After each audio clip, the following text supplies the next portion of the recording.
สบายดีปีใหม่เด้อพี่น้องสบายดีเบิดทุกคนทุกคนเด้อเนาะทางพี่น้องทั้งฝั่งลาวฝั่งไทยและอยู่ต่างประเทศเนาะก็คืออันนี้สบายจะพาทุกคนมารับชมบรรยากาศในงานปีใหม่เนาะทุกคนปีใหม่ลาวเด้อเนาะที่ว่าพวกเฮาเริ่มเข้าสู่ปีใหม่ลาวแล้วก็ได้มีการเฮ็ดหยังแน่เนาะมีการเคลื่อนไหวมีกิจกรรมอีหยังแน่ก็คือในเบื้องต้นเนาะสบายก็ต้องไปเอาดอกคูณเป็นดอกไม้มงคลเนาะที่ว่าให้ค้ำให้คูณมาผูกใส่หน้าบ้านหน้าเฮือนหรือว่าเสาเฮือนเสาซานเนาะผู้ใดมีเฮือนเป็นห้านหรือว่าเป็นอีหยังก็แม่นพวกเฮาจะมัดดอกคูณใส่หน้าเฮือนแต่ละเฮือนจะมีบ่ทุกเฮือนเด้อพี่น้องเนาะเพื่อเป็นสิริมงคลให้กับเฮือนซานบ้านซองเนาะเนื่องในโอกาสปีใหม่ลาวที่มาถึงแล้วก็ได้พากันปฏิบัติตามฮีตของพ่อแม่เคยพาปฏิบัติมาเนาะสบาก็ได้นำพาลูกหลานเฮ็ดเพื่อให้ฮู้จักเนาะว่าประเพณีของเฮามีคือแนวใดพี่น้องแต่ว่าก็บ่ฮู้เนาะว่าทางฝั่งไทยก็สิมีกิจกรรมคือกันนี่บ่หรือว่าแตกต่างกันในใดเนาะอันนี้แม่นสบาสิ่งที่สบาเคยเห็นมาแต่น้อยเนาะพ่อแม่หรืออ้ายน้องพาเฮ็ดก็พากันปฏิบัติตามแต่ว่าลึกซึ้งกว่านั้นน่ะเฮาก็บ่ฮู้เนาะมีแต่ว่าเฮาก็เห็นพ่อแม่เพิ่นพาเฮ็ดจังใดเฮาก็เฮ็ดตามแล้วทุกคนเนาะอันนี้คือเป็นเวียกทำอีที่มื้อปีใหม่มาแล้วเฮาก็สิมีการผูก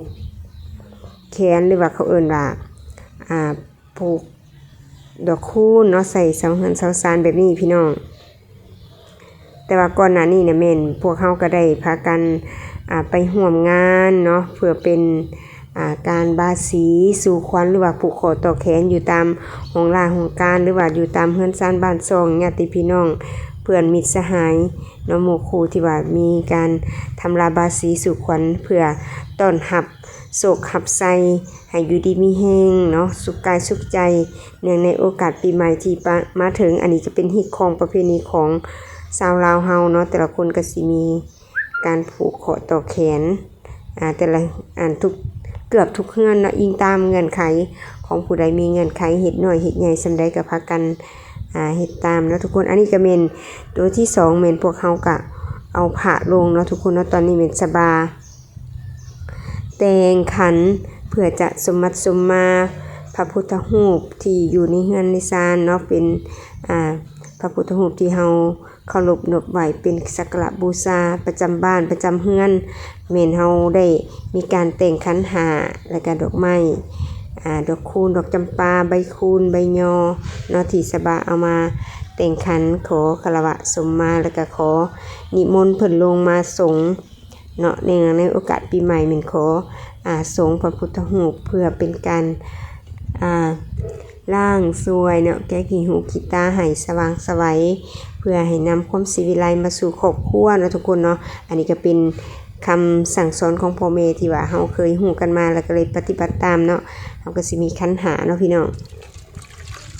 แล้วก็นะหลังจากนั้นก็แม่นได้เฮ็ดน้ำอบน้ำหอมเพื่อจะเตรียมสงฆ์พระพุทธรูปเนาะสบาก็ได้เฮ็ดเอาหน่อยนึงพอได้สงฆ์เพราะว่าสบาบ่ได้มีพระหลายองค์เนาะประจำบ้านก็มีอยู่พระ3องค์เนาะทุกคนเนาะแต่ละปีก็ได้ปฏิบัติแบบนี้ทุกๆปีเด้อทุกคนแต่บ่ฮู้ว่าทางพี่น้องที่อยู่ต่างประเทศก็ได้ปฏิบัติ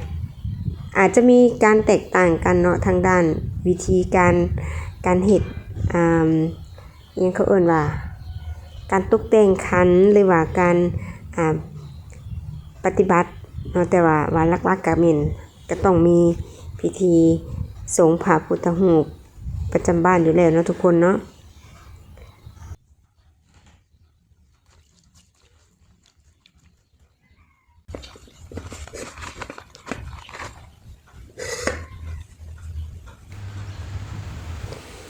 เรียบร้อยแล้วพี่น้องเนาะถือว่าตอนนี้แม่นเตรียมพร้อมเรียบร้อยมีทั้งน้ำอบน้ำหอมขันหาแล้วก็ดอกไม้เพื่อจะคารวะสมมาพระพุทธรูปตอนนี้สบาก็ได้นิมนต์เพิ่นลงมาเป็นที่เรียบร้อยนะทุกคนเนาะก็มีแต่เตรียมฮดสงฆ์เนาะมีบอกลูกหลานอ้ายน้องผู้ที่อยู่ในเฮือนซานนี่มาสงฆ์พระพุทธรูปที่อยู่ในเฮือนเฮาซะก่อนหลังจากนั้นก็แม่นผู้ใดอยากไปลิ้นไปฮดไปสงฆ์ อยู่ที่ตามวัดหรือว่าเป็นหลินบ้านต่างๆเขตเมืองต่างๆก็เมนไปได้เนาะทุกคนเนาะอันนี้เมนเฮาได้ปฏิบัติแบบนี้แต่ละปีเนาะทุกคนตอนนี้เมนสบายก็ได้ขออนุญาตขอฮุดขอสงนำพระพุทธเจ้าเนาะขอให้ลูกขอสร้างร่างสวยเด้อเนี่ยมันบ่ดีเนาะให้สว่างไสวแล้วบาดนี้ให้มีแต่สุขแต่ใสสุขดีปีใหม่ให้ปกป้องคุ้มครองมึงยังลูกหลานตลอดไปเด้อเนาะตลอดปีใหม่ให้ลูกหลานบัจจุกุสุคนญาติพี่น้องอยู่ไกลเดินทางด้วยความตลอดปลอดภัยให้ประหยัดโลคาเนาะหาเงินหาคำก็ให้ได้เด้อพี่น้องมีคนหักคนแพงเด้อเนาะเราก็ขอพรไปจังสันละพี่น้อง อิงตามความเชื่อเนาะตอนนี้ก็สงพระพุทธรูปอยู่เฮือนแล้วเรียบร้อยแล้วก็มาสงพระสงฆ์อยู่ที่ตามวัดเนาะตามสถานที่ต่างๆที่พวกเขาเคยมาฮดสงเนาะอยู่ที่เขตนครไกรสอนเด้อพี่น้องอนิเมนอยู่เข้มของเนาะสบามาฮดสงเพิ่นก็สิมีพญานาคเนาะเพิ่นจะสร้างพญานาคอยู่ที่เข้มของพี่น้องเนาะอยู่ที่เข้มของอันนี้ก็ได้มาฮดมาสงเพิ่นเนาะแล้วก็หลังจากนั้นสบาก็ได้เข้าไปที่วัดเนาะมีวัดใหญ่สัญญภูมินี่สบาก็ได้เข้าไปฮดสงอันนี้เป็นมื้อทำอิฐพี่น้องที่ว่าสบามาฮดสงพระพุทธเจ้าเนาะสบามาไปฮดพระฮดอันนี้อยู่ตามวัดนี่เมนได้อยู่3มื้อเนาะมื้อที่1อันนี้ก็เพราะว่าอิงตามเนาะผู้ใดสะดวกผู้ใดมีเวลาก็เมนไปมื้อหนึ่งแล้วก็ให้ได้9วัดเลยเนาะสำหรับสบาปีนี้เมนได้7วัดพี่น้องได้7วัดเนาะบางคนกับโบสะดวกกับอิงตามแล้วคือสบามาคำนี่สบาก็ได้วัดหนึ่งหลังจากนั้นก็เมนเฮากับเอามือได้วางไปต่ออีกก็ได้นะบางคนเมนไปมือเดียวให้จบเลย7วัดหรือว่า9วัดเนาะทุกคนเนาะออกแต่เช้าจนค่ำตอนนี้เมนสบาออกมาค่ำเนี่ยเพราะว่ามีเวียกนี่เนาะเฮาก็มีธุระอิงตามผู้ใดสะดวกสบายเด้อพี่น้องอันนี้บรรยากาศอยู่แคมป์ของทุกคนเพิ่นก็สิมีพญานาคแล้วก็มีเพิ่นจะปล่อยน้ำเนาะพญานาคพ่นน้ำเพิ่นเอิ้นนี่เด้เพิ่นจะพ่นน้ำวันปกติเพิ่นก็จะบ่ได้ปล่อยเนาะเพิ่นจะบ่ได้พ่นเด้อน้ำเนาะอันนี้แม่นมื้อปีใหม่แล้วก็มีคำอวยพรทุกๆท่านที่มาฮดมาสงอยู่ในเขตบริเวณนี้เนาะพี่น้องถือว่าบรรยากาศก็ฟดฟื้นดีเด้อแต่ว่าตอนนี้แม่นสบามาหันค่ำแล้วก็เลยว่าคนบ่หลายเนาะพี่น้อง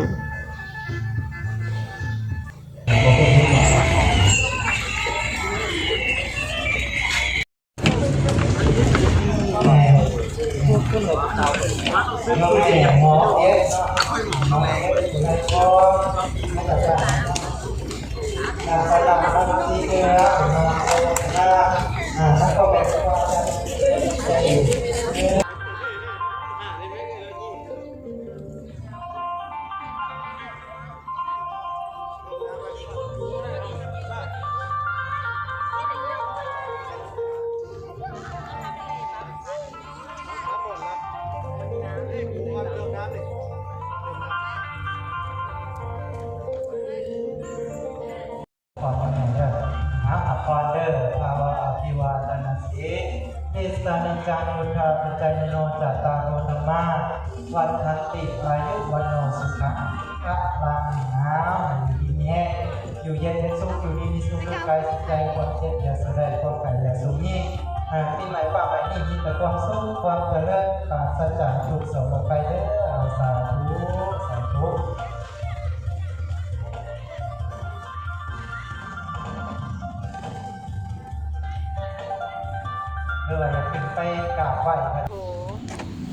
นี่พี่น้องอันนี้จะเป็นบรรยากาศยามค่ำคืนเด้อเนาะอันนี้เป็นคืนทำอิฐเนาะที่ว่าเพิ่นได้พากันมาลิ่นเนาะทุกคนก็สิมีวัยรุ่นวัยหนุ่มวัย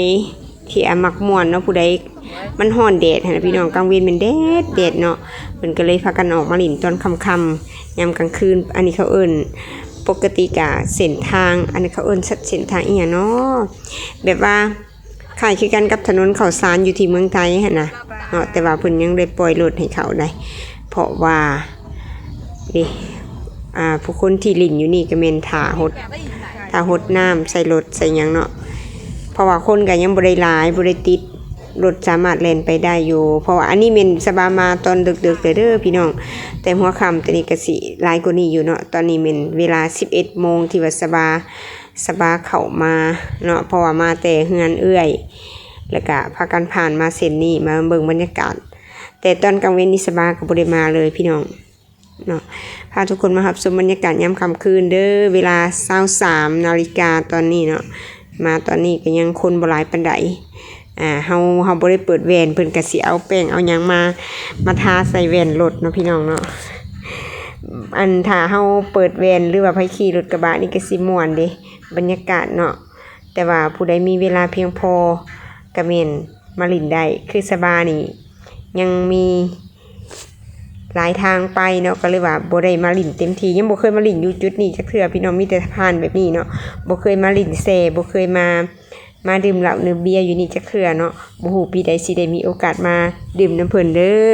ปีใดสิได้มาดื่มสิถ่ายบรรยากาศให้ทุกคนได้รับชมนํกันเนาะปีนี้มาชมนํกันเล็กๆน้อยๆซะก่อนเนาะพี่น้อง yes ให้บอกนะอุ้ยโลจังสั่งสีน้ำใส่พอยล่างเวร เบิ่งเดี๋ยวลูกสาวอยู่ทางในก็พากันม่วนขนาดปิดเวรได้นี่ยังม่วนนำกับเจ้าเนาะหุ่นเซ็กซี่เห็นบอกกระโปรงลายเซ็กซี่มากค่ะ yes สุดยอดค่ะไม่ว่าเขา11 โมงเขาไม่ได้ฮอตเพิ่นอ้าวแต่กี้มันเข้าเซ็น6 โมงได้ร้อยเขามาเปลี่ยนปั๊บ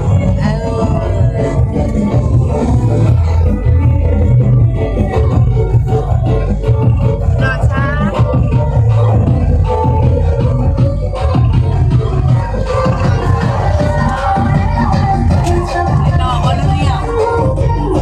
ไปต่อเลี้ยวจะมาเลี้ยวกันเลี้ยวโอ้ยจะเบิ่งเนี่ยไปบ่ได้แล้วฮะโอ้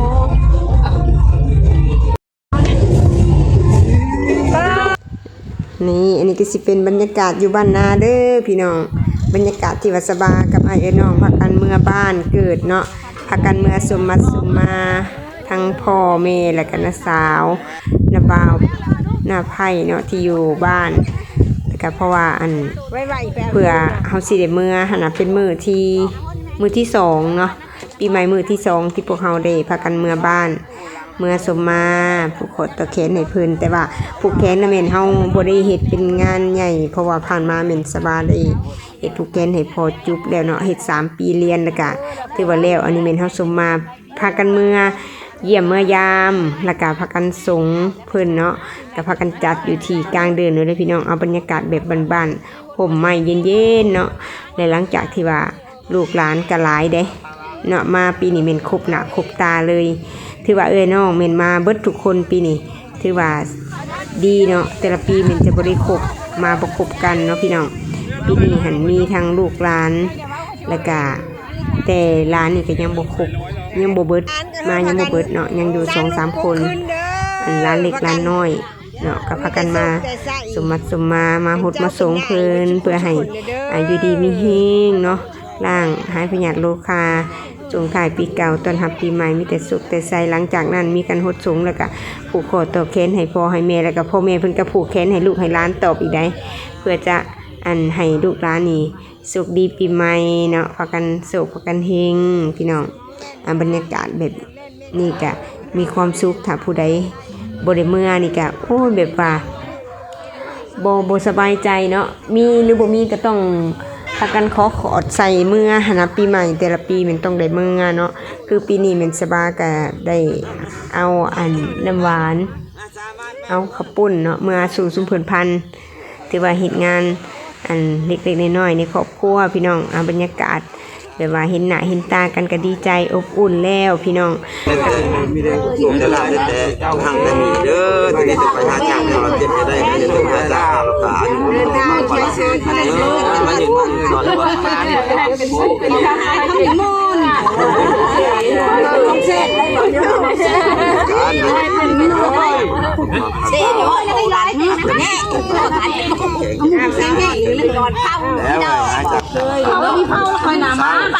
แต่ละปีเพิ่นจะได้คงคอยฉะนั้นพ วกเฮาก็ต้องได้เมื่อเนาะหนึ่งผู้ที่ว่ายังมีชีวิตอยู่เมื่อหาน่ะสองมากับเมื่อหาแม่ผู้ที่ว่าได้ล่วงลับไปแล้วเนาะก็คือเฮาก็ได้ไปฮดสงฆ์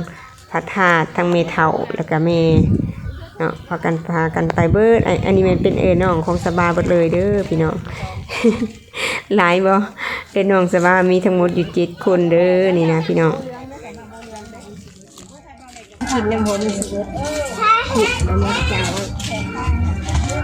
ยังบ่นั่นคือตอนนั้นได้นำจังไง ครอบครัวจันทวงศ์ศักดิ์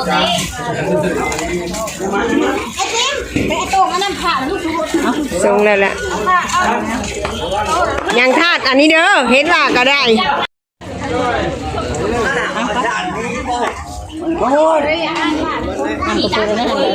เจ้าหลังจากที่ว่าสมมัติสมมาพ่อแม่ไอ้น้องน้าสาวน้าบ่าวแล้วเรียบร้อยแล้วก็พากันกลับเดินทางกลับสวรรณเขตเนาะพี่น้องเนาะอันนี้เป็นบรรยากาศอยู่ที่แก่งกอกเด้อเมืองจำพรพี่น้องเนาะเพิ่นก็สิฮดน้ำตามหนทางแต่ก็คุณก็ออกมาบ่หลายเพราะว่ามันแดดนะพี่น้องโอเคเนาะอันนี้ก็สิเป็นคลิปบรรยากาศในงานบุญสงกรานต์หรือว่าปีใหม่ลาวเด้อพี่น้องเนาะคือสบายได้เฮ็ดอีหยังแน่เนาะแต่ละมื้อเวียกที่หลักๆที่เฮาต้องได้เฮ็ดในงานบุญเทศกาลปีใหม่ลาวหรือว่าบุญสงกรานต์เนาะทางฝั่งไทยเพิ่นเอิ้นจ้าโอเคสำหรับคลิปนี้ก็สิขอจบเพียงเท่านี้ก่อนเด้อขอบใจทุกกำลังใจที่เข้ามาให้